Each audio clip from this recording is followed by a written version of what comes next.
Good afternoon, dear students.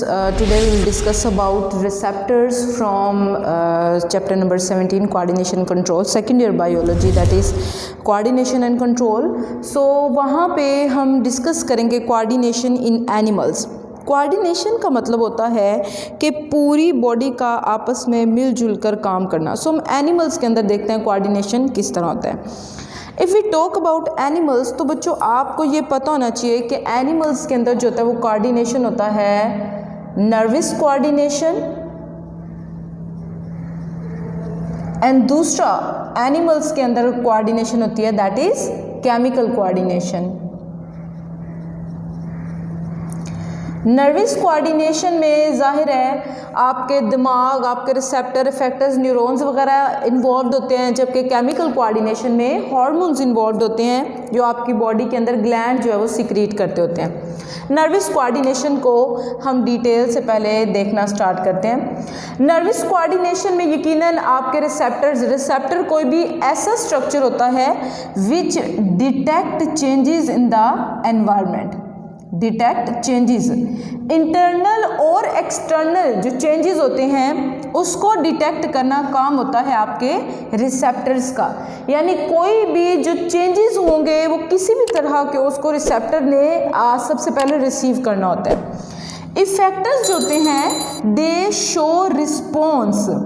Effectors जो है ये रिस्पॉन्स शो करते हैं. आपकी बॉडी के अंदर दो तरह के फैक्टर्स होते हैं, एक आपके मसल्स एंड दूसरे ग्लैंड, ये हम आगे डिस्कस करेंगे.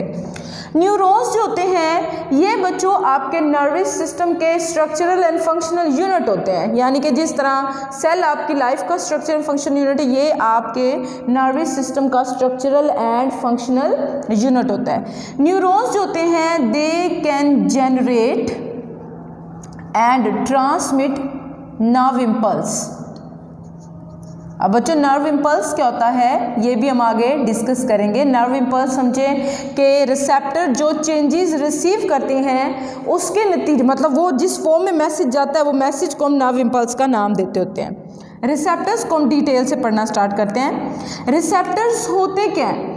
Receptors are structures which detect changes in the internal or external environment. Internal या एक्सटर्नल एनवायरनमेंट में जो चेंजेस आते हैं उनको रिसीव करना, उनको डिटेक्ट करना किसका काम होता है? ये काम होता है आपके रिसेप्टर्स का.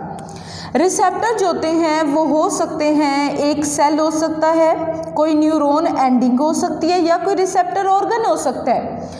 जितने भी रिसेप्टर्स होते हैं वो कोई सेल हो सकता है, न्यूरॉन एंडिंग हो सकती है, या कोई receptor organ like your skin is an organ, so वो भी रिसेप्टर्स में आते हैं. इनको एक्साइट किया जाता है बाय इलेक्ट्रिकल शॉक.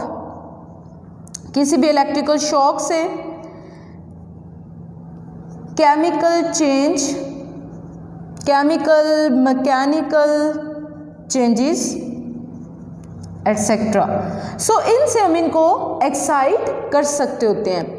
लाइक आपकी जैसे आपकी स्किन के ऊपर कोई टच करे, आपको फील हो जाएगा कि आपको टच का स्टिमुलस जो है वो मिला है. सो इनको एक्साइट करने के लिए कोई भी इलेक्ट्रिकल शॉक, बहुत स्मॉल इलेक्ट्रिकल शॉक, लिटिल, कोई भी केमिकल चेंज, कोई भी मैकेनिकल चेंज, वो आइदर टच हो, प्रेशर हो, कोई भी चीज़ हो, सो उसके नतीजे में ये रिस्पॉन्स शो, मतलब ये जो है एक्साइट हो जाते हैं ताकि ये फैक्टर्स के पास रिस्पॉन्स शो करवा सके.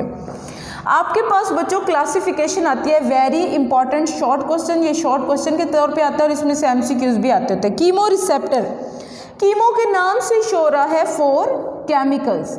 कीमो रिसेप्टर बच्चों आपके पास ऐसे रिसेप्टर्स होते हैं जो कि डिटेक्ट करते हैं stimulus of, detect stimulus of taste, smell,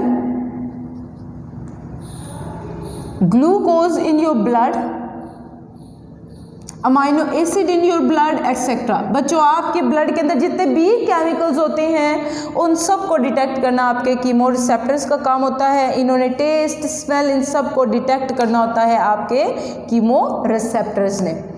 then आता है मैकेनो रिसेप्टर्स। मैकेनो रिसेप्टर्स क्या करते हैं बच्चों, दे detect stimulus of mechanical changes. इसने मैकेनिकल चेंजेस को जो है उसने डिटेक्ट करना है, मैकेनिकल चेंजेस की तरफ ये स्टिमुलस जो है जनरेट करता होता है, उसके उन स्टिमुलाई की तरफ जो है ये एक्साइट होता है। जैसे कि हेयरिंग है, इक्विलिब्रियम है, प्रेशर है, टच है, इन सब के लिए कौन आपके पास एक्टिव हो जाते हैं, आपके मैकेनो रिसेप्टर। ये किसके लिए होते हैं, for touch, pressure, equilibrium etcetera. Then आते हैं photo receptor. Photo means light. Of course बेटा ये क्या करेंगे, they detect stimulus of light, ये लाइट स्टिमुलस डिटेक्ट करते हैं और ये बेटा आपके रोड्स और कोन्स में प्रेजेंट होता है, आपकी आंखों में प्रेजेंट होते हैं, वही आपके लाइट को डिटेक्ट कर सकते होते हैं। देन आते हैं nociceptor, they are pain receptors. Very important MCQs बच्चों। Nociceptor detect stimulus of light, temperature, pain, जो भी आपके पास आप पेन पे लगा देंगे, या the pain receptor is, that is nociceptor. बहुत इंपॉर्टेंट एमसीक्यूज है, ये अक्सर पेपर में आ जाता होता है। देन आते हैं thermo receptors, they detect changes of या फिर दे detect stimulus of warmth and cold.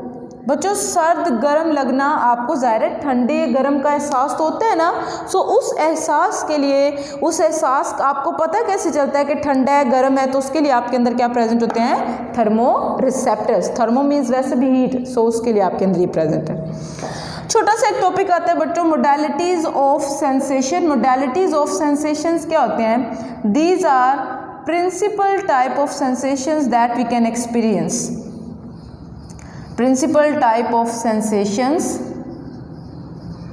that we can experience। बेटा ये वो वाली आपके पास सेंसेशंस हैं, एहसासात हैं, जिनको आप एक्सपीरियंस कर सकते हैं, जिनको आप महसूस कर सकते हैं। उसमें बच्चों आपके पास टच हो सकता है, टेस्ट हो सकता है, स्मेल हो सकता है, प्रेशर हो सकता है, कोई पेन हो सकता है जिसको आप फील कर सकते हैं, जिसको आपको एहसास होता है। So these are modalities of sensation. लेकिन बच्चों क्वेश्चन ये आता है कि अगर ये ठीक है, ये मोडालिटीज़ ऑफ सेंसेशन है, how we differentiate between different sensations. How we can differentiate between different sensations। Number 1, आपके पास जो नर्व्स होती हैं, न्यूरॉन्स होती हैं, आपके सेंट्रल नर्वस सिस्टम, आपके दिमाग या स्पाइनल कॉर्ड में एक स्पेसिफिक पॉइंट पे जाके एंड होते हैं। जैसे आपने अगर कुछ देखा है, आपके फोटो रिसेप्टर ने उसको रिसीव किया है, तो ये आपके जो न्यूरॉन्स ये मैसेज लेके जाएंगे आपके दिमाग तक, वो आपके दिमाग के विजुअल जो कॉर्टेक्स होता है, जो विजुअल एरिया होता है, वहाँ पे जाएगा, ताकि आपके इफेक्टर्स को मैसेज आए और वो आपको कुछ भी आगे दिखाएं। जो भी फर्दर आपने लाइट है, अंधेरा है, उसने उसको दिखा देना है। सो ये आपके सेंट्रल नर्वस सिस्टम के एक स्पेसिफिक पॉइंट पे ख़त्म होते हैं, जिसकी वजह से इन्होंने फील कर लेना होता है कि आया ये पेन है, प्रेशर है, टच है या फिर लाइट है। समझ आ रही है बच्चों। देन आता है रिसेप्टर ऑर्गन्स आर स्पेशलाइज्ड। देखिए बच्चों, कीमोरिसेप्टर कभी भी लाइट को डिटेक्ट नहीं करेंगे और लाइट रिसेप्टर कभी भी पेन या प्रेशर वगैरह रिसीव नहीं करता। हर एक रिसेप्टर अपने स्पेसिफिक जो है वो स्टिमुलस के लिए स्पेसिफाइड है, सो उसने उसी को रिसीव करना है, वो और किसी को रिसीव नहीं करता। सो ये भी वजह है कि हम डिफ्रेंशिएट कर पाते हैं कि भाई इस टाइम ये सेंस आ रही है, इस टाइम पेन हो रहा है, इस टाइम प्रेशर हो रहा है, इस टाइम टच है। ठीक हो गया। देन आता है बहुत सारे जो रिसेप्टर्स होते हैं वो ऐसे होते हैं बच्चों, जो कि आपके इंटरनल ऑर्गन्स के मैकेनिकल जो कंडीशन होती है उसके रिस्पॉन्स में मतलब उसके लिए कोई ना कोई जो है रिस्पॉन्स शो करते हैं, मतलब उसकी तरफ जो है वो रिस्पॉन्ड करते होते हैं। जैसे आपके स्टमक के अंदर जो रिसेप्टर्स होते हैं वो आपके हंगर अराउजल के साथ एसोसिएटेड होते हैं, यानी कि आपको भूख का जो एहसास होता है वो आपके स्टमक के अंदर जो मौजूद होते हैं स्टमक रिसेप्टर्स, वो आपको भूख का एहसास दिलाते होते हैं। सो ये बच्चों आपके पास receptors and modalities of sensation है। नेक्स्ट लेक्चर में हम इंशाल्लाह ताला आपके स्किन रिसेप्टर्स को डिस्कस करेंगे एंड इफेक्टर्स को डिस्कस करेंगे। Thank you.